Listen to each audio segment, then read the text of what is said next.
So good morning students of class 9th history chapter 3rd। यहाँ पे chapter 3rd कहाँ लिखा हुआ यार? बताओ, पहचान सकते हो आप कहाँ लिखा हुआ चैप्टर 3rd? ये तो है नहीं, सिर्फ नाम लिखा हुआ है।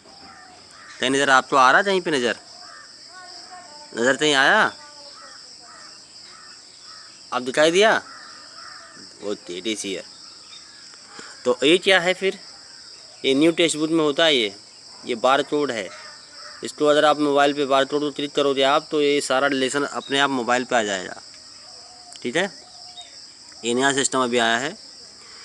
तो Nazism and the rise of Hitler, ये आपके चैप्टर का नाम है, चैप्टर 3rd।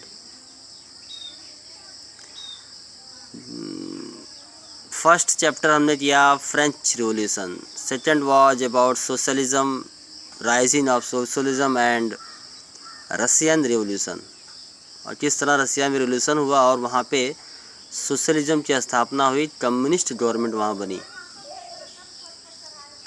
और अब बारी है जर्मनी का। किस तरह से जर्मनी में नाजीवाद एक सिस्टम है, एक सोच है, एक आइडियोलॉजी था उस समय का, नाजी सोच। तो जो लोग इस तरह की सोच रखने वाले थे उनका नाम था नाजी। नाजिज्म साथ में हिटलर का ऊपर आना, यानी हिटलर का आगे बढ़ना, ये चैप्टर हम पढ़ेंगे।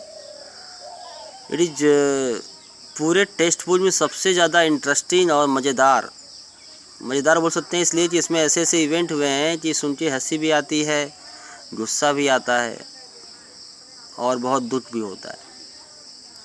दुख तब होता है जब सुनते हैं कि उसने हज़ारों लाखों आदमियों को बेवजह मार दिया, सिर्फ अपनी सोच के कारण, अपनी नफरत के कारण उसने उनको मार दिया।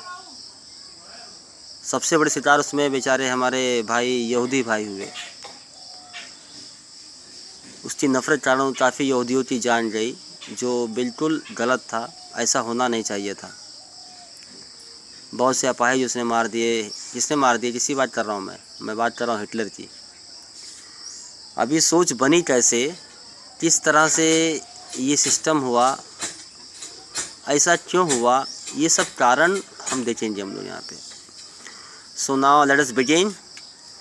In the spring of 1945, a little 11-year-old German boy called Helmut was lying in bed when he overheard his parents discussing something in serious tones.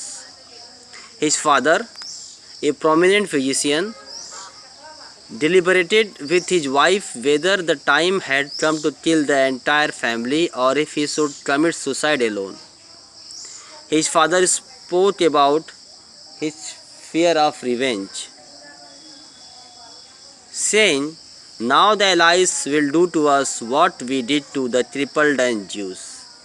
The next day, he took Helmut to the woods, where they spent their last happy times together, singing old children's songs. Later, Helmut's father shot himself in his office. Helmut remembers that he saw his father's bloody uniform being burnt in the family fireplace. So traumatized was he by what he had overheard and what had happened that he reacted by refusing to eat at home for the following 9 years. He was afraid that his mother might poison him. बात है 1945 spring की, बसंत ऋतु की बात है ये। एक 11 साल का बच्चा, जस्ट इमेजिन 11 साल का बच्चा, जितने मुश्किल से 5वीं क्लास में पढ़ने वाला बच्चा, वो सुनता है। उसने सुना, कैसे सुना उसने? एक कमरे में वो है और दूसरे कमरे में या बाहर बालकनी में उसने सुना कि उसके माता और पिता आपस में बात कर रहे हैं, और उसका फादर बोल रहा है, क्या आप समय आ गया है, क्या पूरी परिवार को मार लिया जाए या अकेला मैं सुसाइड कर लूँ? जस्ट इमेजिन, एक छोटा बच्चा सुनता है कि उसका फादर ऐसी बात कर रहा है कि पूरा परिवार मार दिया जाए, यानी पूरा परिवार, यानी हेलमट, उसकी मम्मी डैडी सब मर जाएं, या फिर अकेला उसका फादर सुसाइड कर ले, अपने आप को मार ले। ये सोचते बच्चे के मन में क्या आया होगा कि कारण क्या है, आखिर वैसा फादर ऐसा क्यों बोल रहा है कि सबको मार दिया जाए या खुद मर जाऊँ मैं। और फिर बाद में हुआ क्या, उससे फादर उसको लेके गए जंगल में। वहाँ पे वो लोग ने अंतिम समय बड़े खुशी से बिताया, खेले खाए, एंजॉय किया उन्होंने वहाँ पे, अच्छी अच्छी बातें की, गाने गाए, सब हुआ। उसके बाद फिर वापस आए। उसके अगले दिन क्या हुआ या कुछ दिन बाद क्या हुआ, हेलमत के फादर ने अपने आप को गोली मार लिया, सुसाइड कर लिया।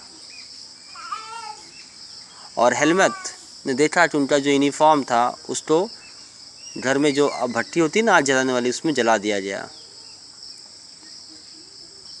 इतना वो डर गया, इतना परेशान था कि उसने आगे 9 साल तक, 11 9 20 यानी 20 साल की उम्र होने तक उसने खाना घर पर नहीं खाया। उसको डर था कि उसकी माँ उसको खाने में जहर दे देगी, इसलिए उसने घर पे खाना नहीं खाया 9 साल तक। तो उसने 9 साल खाना कहाँ खाया होगा ये तो यहाँ नहीं बताया है, लेकिन ये है कि वो घर पे खाना नहीं खाया उसने। इतना बुरा हाल एक परिवार का, इतना बुरा हाल क्यों, आखिर क्यों, ऐसा क्यों हुआ? कौन जिम्मेदार था इसके लिए? क्या उनका परिवार जिम्मेदार था?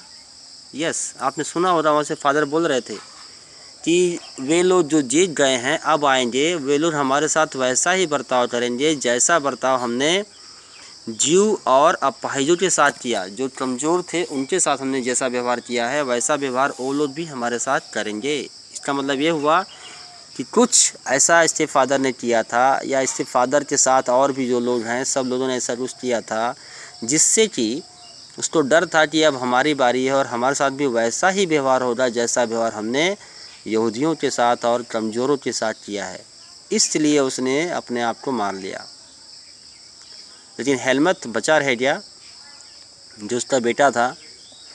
वैसे उस बच्चे का उसमें कोई दोष नहीं था, क्योंकि उस समय वो सिर्फ 11 साल का बच्चा था। उसे क्या पता कि फादर क्या कर रहे हैं या उसकी मदर क्या कर रही है, उनको कुछ पता नहीं था। पर एक फैमिली यानी एक परिवार की ज़िंदगी यानी एक बच्चे का लाइफ पूरी तरह से बर्बाद हो गया। ऐसा क्यों हुआ, कैसे हुआ, कारण क्या है, ये हम करेंगे नेक्स्ट वीडियो में। Till then take care of yourself.